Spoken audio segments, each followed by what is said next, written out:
Good afternoon everyone, it's Tom from Mazda Gurus and welcome to England on another lovely sunny day, as you can see here at our dealership. Following on from Kelly's CX-5 handover video, I thought it was important that I made sure we did a Mazda 3/CX-30 handover video for all of our customers and the rest of the customers across the UK and potentially the rest of the world as well, who have recently picked up their new Mazda and potentially the salesman's been unable to sit with them in the car and go through the controls in a full handover like we would usually. So this is going to be as in-depth as I can without going over the top, because I could spend hours talking to you about this thing. And if I do miss anything important or anything that you want me to explain again or in more detail, then please, as usual, drop a comment in the comment section below and I'll make sure that I get a video back to you. So yeah, first of all, this is my gorgeous Mazda 3 with the burgundy leather interior. It's just amazing. It's my favorite car I think I've ever had. So thank you, Helen, for that one. Well, here we go. I'll get cracking and see how we do. So first of all, here's your cockpit of your Mazda 3. A lot of it should be pretty familiar, pretty understandable. Mazda don't make their controls and their buttons, hieroglyphics. It's pretty straightforward to work out what things do. So starting from over here, the steering wheel, the cockpit area.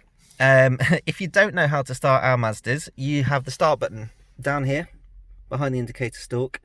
As long as you've got the key inside the car, the way that you start our cars is by putting your foot down on the clutch and hitting the start button, which has now gone green. But if you didn't want to do that, you can turn the ignition on by pressing the button once. It will turn your screen on. I'll just turn that down. And you can press it twice to turn the rest of your ignition on. So if you do want to sit on your driveway or in a car park or something and listen to the radio or have your heated seats on, you can do that without wasting fuel. But for this, I'm going to crank it on and get going. So where shall we start? Let's start with the instrument cluster in here. Hopefully, the shadow, the reflections in the way. That's the best I can do, sorry guys. Again, pretty self-explanatory here. You have your rev counter. I'll see if I can get in a bit closer. You have your rev counter on the left hand side. You've got your speedo in the middle. This is really not working. And you've got your temperature gauge, engine temperature and fuel level on the right here. For those of you who don't know, I personally do prefer this digital display when you're driving, which does show your active cruise control as well in the middle here. But by pressing the info button on your steering wheel, you can change that view to your retro digital clock, analog clock.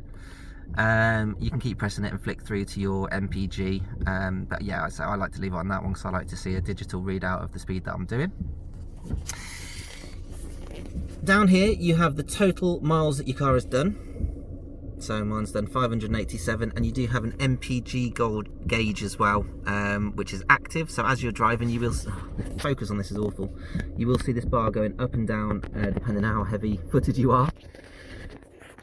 And on the right, can I zoom in? You have your total miles left in your tank. Now I call this an active driving gauge because at the moment it tells you that, look, I've got about 3/4 of a tank left and I'm going to go 360 miles. But depending, again, how heavy footed you are, that 360 will go down or up in line with the average economy that you're doing in that drive, okay? So yeah, pretty basic stuff really. Moving on to your indicator stalk over on the left hand side. So here in the UK our indicators are on the left hand side. Pretty normal. This also features your headlights and your fog lights. Okay, so this arrow here is pointing to automatic. This is your headlight symbol. Your headlights will be on automatic as standard when you turn your car on. You can turn them off by flicking the knob down and holding it for a couple of seconds. It will turn your lights off if you didn't want them on, or you can manually override them to side lights and fully on. I'm sorry you can't see that very well, but that my headlights are now on, as you can see, the green light representing that on the dashboard. But best to leave them on auto, let them do it itself. This little ring here will be for your rear fog light, which you can flick on and off. You can see my fog light is coming on and off there. So our Mazdas now only have rear fog lights because the front LED headlights are so bright you don't need front ones. finally, something that not a lot of people are aware of is that you do actually have what Mazda call auto high beam control, which is effectively your main flashy headlight. So you can flash people by pulling your stick towards you, give them a good flash, and usually traditionally in other cars you would push the stick away from you to leave your main headlights on, your full beams on. Now what all Mazdas have as standard on the end of the knob, please focus, is the auto headlight button, which again is always on as standard, and you can press that if you think it's not working.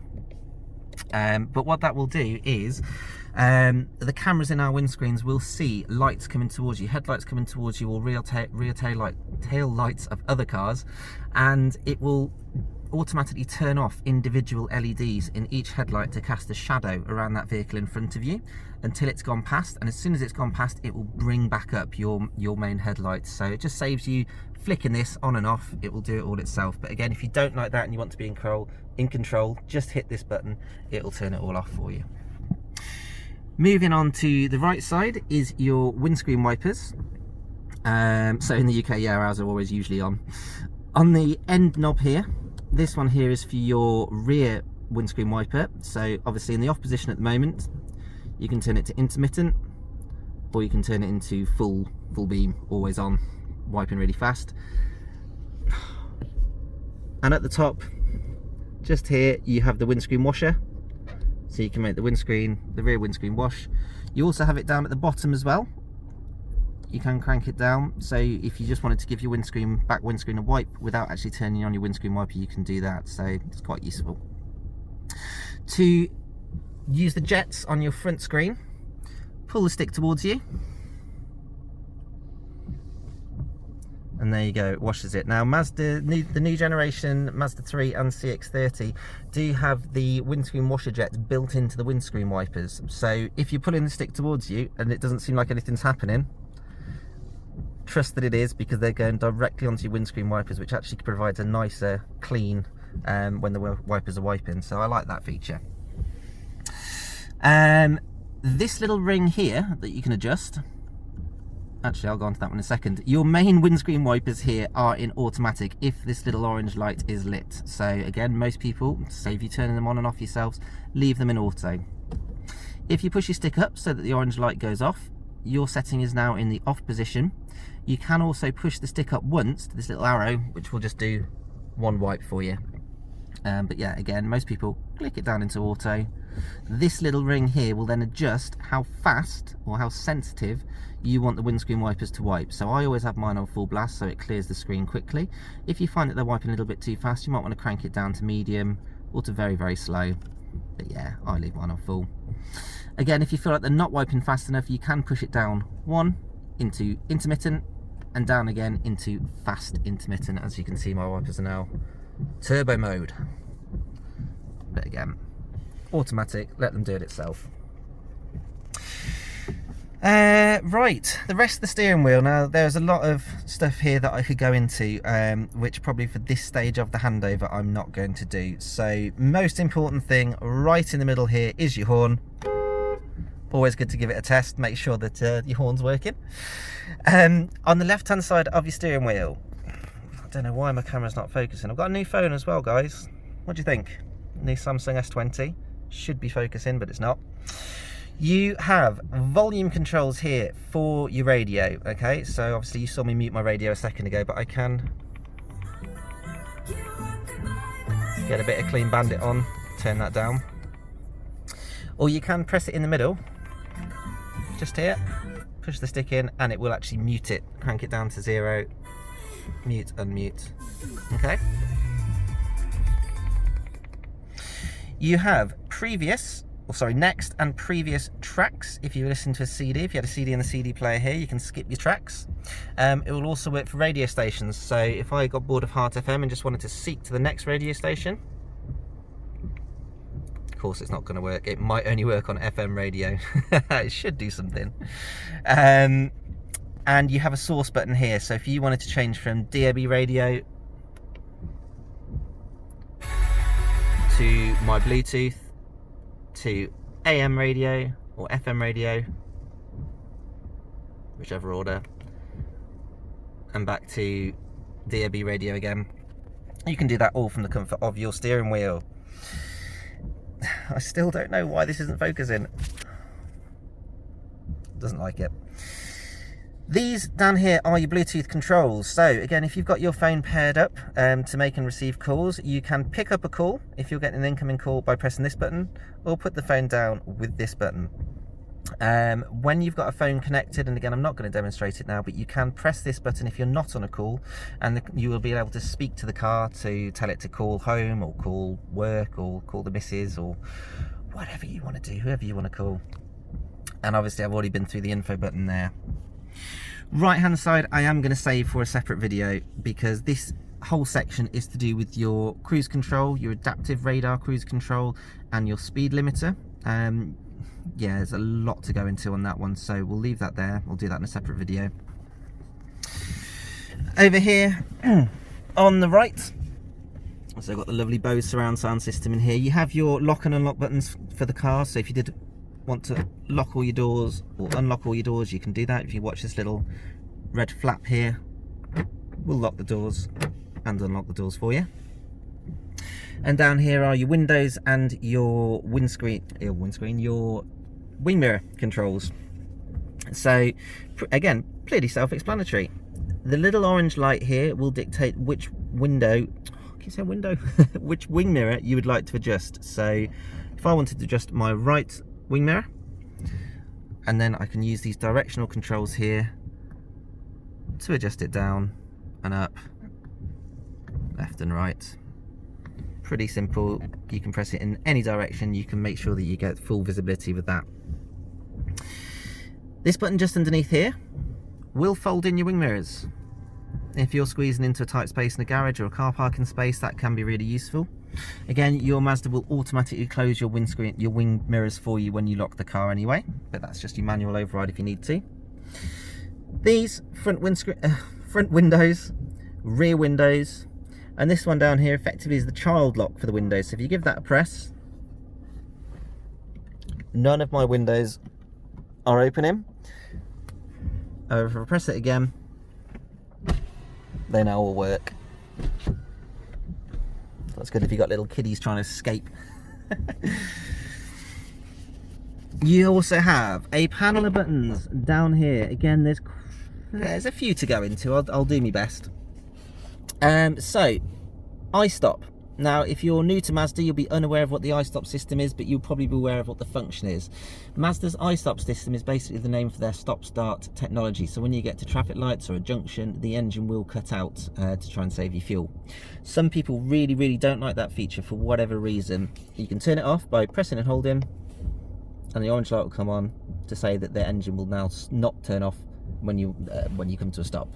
One thing to bear in mind with our Mazdas is that the system is designed to work autonomously with the car. So when you come to the end of your journey and you've turned your car off, next time you get back into your car, the iStop system will be reactivated. So you do just need to make sure you turn it off again, okay? This button here with the little car with the wiggly lines is your traction control. So if you ever needed to turn the car's brain off, if you were stuck in, I don't know, stuck in snow or ice, potentially you needed the wheels to be able to spin to get you a bit of traction, you can press that button to deactivate the car's brain, which should hopefully get you out of trouble. P, off, is your parking sensors. So in my particular model I have front and rear parking sensors, so you can turn them off with that button. Again, may be useful if you're hitching up a trailer or something and you don't want those parking sensors blaring at you all the time. And if you do go for the GT Sport Tech model, you do get this little button here, which is your 360-degree camera view button. Give him a press and it will turn on your 360 cameras on your screen, okay? This one I'm not going to go into. And here you have your memory settings for your seats. So if you do have electric seats, you can store driving position 1 and driving position 2, his and hers driving position to these seats. By pressing and holding the set button, it'll make a dull kind of thud noise. That's the best way I can describe it. And then you press and hold 1 or 2 straight after, and it will store that to it. I have actually done a video on your memory setting seats and how you can also pair that up with your key fob on one of our older Mazda YouTube videos. So again, please feel free to go and check that one out if you want a bit more tutorial on how that works. So that's probably about it for the driver's side, unless I've forgotten anything. I will move on to the air conditioning panel and the center console over here. If I can get rid of these cameras. There we go. Air conditioning.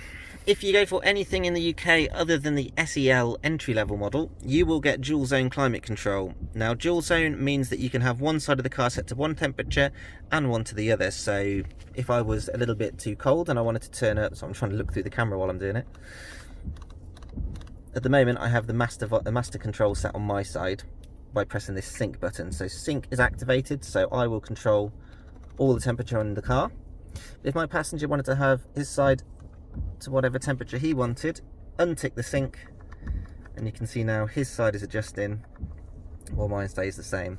Okay, you have a power button to turn on your air conditioning and turn it off. Okay, next to that one, a little secret button, is your recirculation, so you can have your car set to recirculation or sucking in the nice cold air from the outside. Plus and minus here will increase or decrease the fan speed. Another little secret button here with no markings on it is the direction of your fans. So at the moment I've got them set to feet and windscreen. You can press to go to head and feet, and back to feet and windscreen. AC is your air conditioning on or off button. Pretty straightforward. If you don't want to use the air conditioning for whatever reason, you can just have it as a hot and cold blower. Underneath here, heated seats for my passenger, heated seats for me. 3-stage settings, so that is full blast, that is medium, that is low, and off. Again, pretty self-explanatory. And then here you have your rear windscreen heater, demister, and your front windscreen. Now again, Mazdas don't come with front heated windscreens unfortunately, but they do have the button that will blast your front screen with hot air and demist it, or defog it, de-ice it as quickly as possible. Again, if you are lucky enough to have one of the top models with this, my favourite button in the entire car, this is your heated steering wheel button. Don't knock it till you've tried it. Heated steering wheel in the winter is the best thing in the world. Down here you've got a CD player. Mazda still feature a CD player. Now, a bit of bad news for all you CD lovers. The CD player is going to be being removed from our cars eventually, but at the moment it is still in there. Eject button if you have a CD in there, and a USB slot here as well, which is Apple CarPlay / Android Auto compatible, so you can plug your phone in, get it displayed on the screen. Again, I have done a video on that previously. So moving down, and cup holders, I have a manual here, 6-speed manual gearbox with reverse. Now again, I'm sorry that you can't see that very well. Reverse is here, top right. Now just in case you get confused, push it down, okay? Push the gear stick down, left and up, into reverse. And again, if you've got one of the models with the camera or the parking sensors, it will be displayed on the screen in the middle, okay? This thing is designed to be used, okay, so don't feel bad about jamming it into reverse, okay? And further down here we have the controls for your screen. Now again, this might be something that I'm going to go into in another video if people aren't quite up to speed on how this works, but effectively, in a nutshell, you have what I call shortcut buttons around the edge of your big knob. This button here with the house on it is your home screen. If you give that a press, it will take you to your main menu where you can control or decide what controls you want to go through. So all I'm going to do to adjust the screen is twist my knob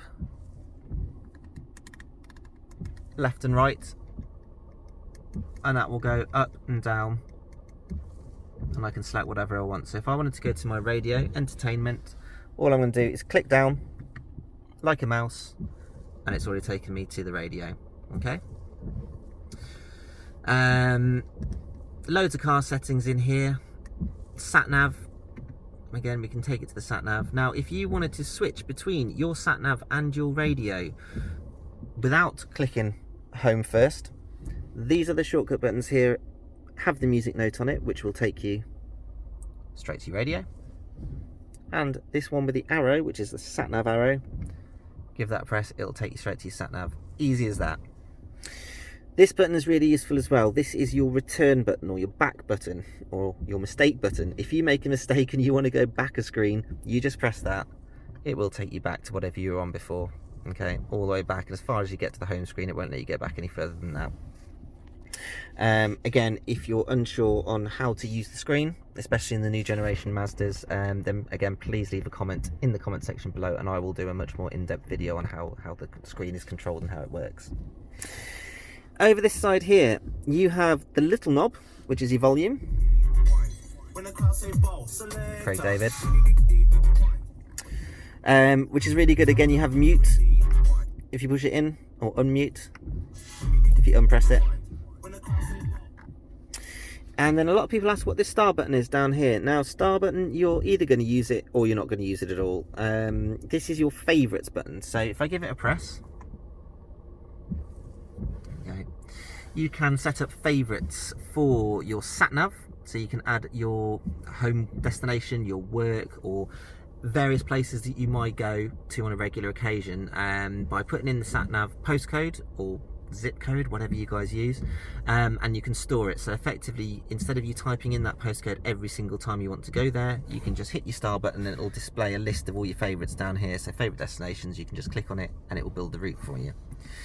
Works exactly the same with your radio. It's not going to work for me now. You can add favorites to your radio stations,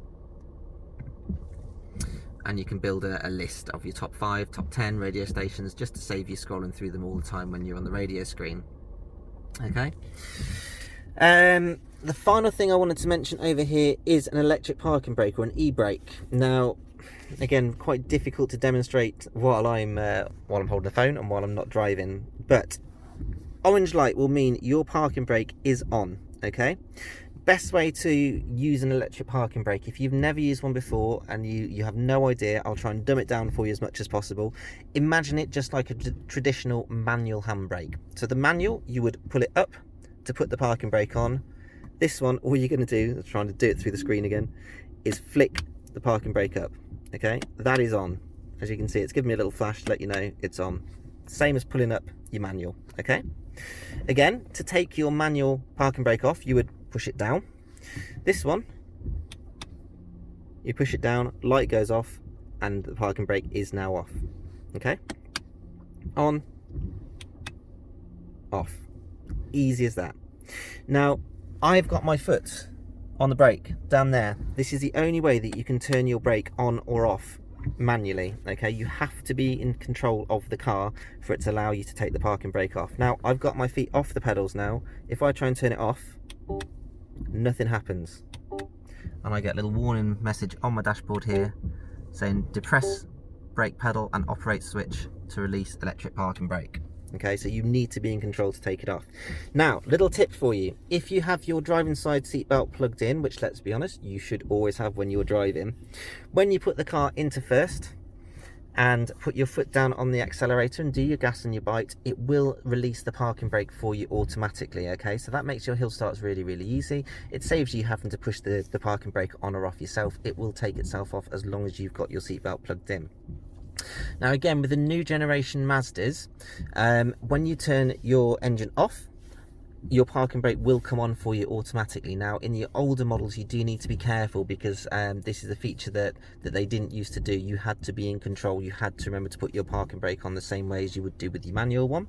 So just be aware of that. But in the new generation Mazdas, it's pretty hard to go wrong. Okay. This button here I get asked about all the time: auto hold. Okay. Auto hold is one of my favourite features in the car. It's flashing at me. It always flashes at me. What auto hold will do is, again, you've got to have your driving side seatbelt plugged in to be able to turn this on. Okay, that's why it's not doing anything for me now. If I'd had my seatbelt plugged in, that orange light would stay lit. What that's going to do is effectively put the parking brake on for you every time you come to a stop. Okay, without actually you doing anything. So let's say you were rolling up to a set of traffic lights, you've come to a stop, you've put your foot on the brake, you've come to a stop, and you take your foot off, your car will hold you in place indefinitely until you put your car into gear and you drive off, in which case it will just release itself. So again, a bit of a pain, because this is a feature that I do feel should be on all the time. Why would you not want that feature to be on? But the Mazdas, again, once you turn the engine off and turn your car back on, you will have to turn this on at the start of every journey again. Okay, so I'm in the habit now, if I turn my car on, I get in, I turn it on, I put my seatbelt in, and the first thing I press is the auto hold button, and I know that I'm not going to go anywhere when I come to a stop. So again, if anyone wants a bit more in-depth tutorial on that one, I'm more than happy to do a video, maybe with somebody else in the car when I'm allowed, to demonstrate exactly how the auto hold feature works. Okay. Glove box, or the center console box, whatever you want to call it.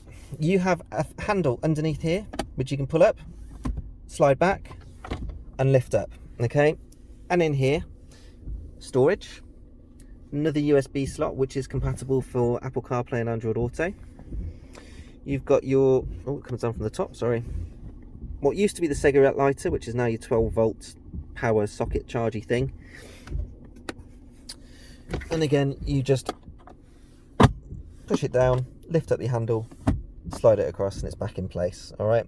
One of the things that I do really like about this armrest is it's big and chunky. You know, that is very comfortable for me, and there's still plenty of room on the other side for a passenger to put their arm on. What else? Your air vents. I can explain your air vents to you. You can adjust them up, down, left, right, side to side on all of them. Okay, glove box over here with, you should have your owner's manual in there. Got some rubbish from work in there as well. And over on the passenger side, not much going on there obviously, and you've got your window, you've got your door handle, the bows in there again. And probably the last thing that's worth mentioning is up here again. I don't know if the camera will focus, but up the top here, you've got a secret compartment for your sunglasses or your driving specs. You've got an array of buttons just here which will control your interior lights. So if you wanted to turn your passenger light on or your driver's light on, you can do that. This button here will turn them all on for you.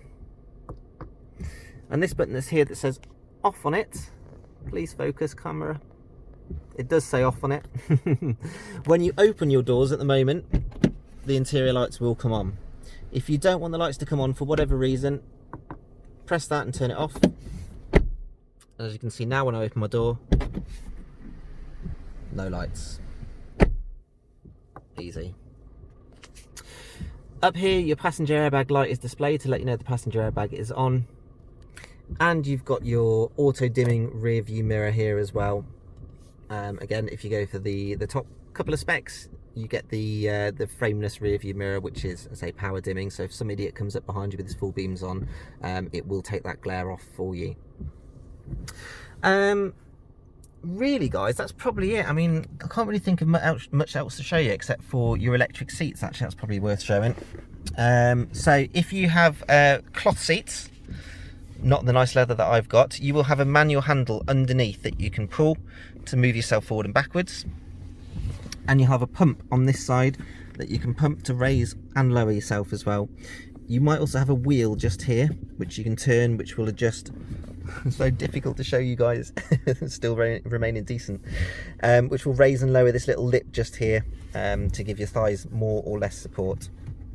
How can I show you this without getting out and getting completely drenched? I'll have to do it all night. Come on.